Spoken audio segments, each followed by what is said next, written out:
After major surgery taking apart the hub motor to check the hall sensors, I realized, or I learned, that there's a way to do it really easily without taking everything apart. So these are your main power wires to your motor, and these are the wires to the hall sensor. Here's your positive. Oops, sorry. Here's your positive red and your negative. And you know, what we were doing in the breadboard was applying voltage through the positive and the negative, and then measuring from the negative to each of the three sensors. So that's what I'm going to do here.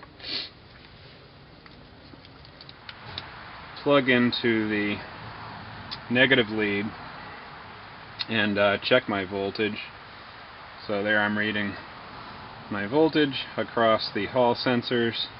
And now if I just go from one hall sensor to the next, I can measure it. So I'm getting voltage for the blue one, and as I turn the motor, I can see it turning off, turning on again. So I'm going to just check the full voltage is okay, but the off voltage is not completely off. Let's see what the next one does. This is the middle sensor. On is full voltage. I'm going to turn it slightly.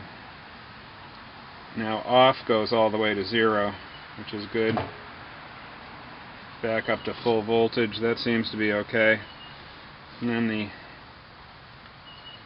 final one, again, I'm going to pump it up, getting full voltage, and it drops down. Full voltage. Down. That seems to be working alright. But 2 out of the 3 aren't going to complete. Oh, that's interesting. There's one spot where it's dropping to about half voltage but not turning off entirely.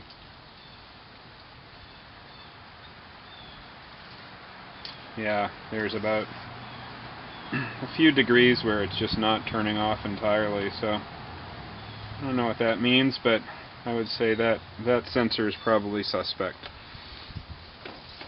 So that way I'm able to use the power from the scooter to power the hall sensors. I don't have to set up a breadboard, I don't have to take apart the motor, I can just measure across those 3 now that I know what goes on inside there, sort of.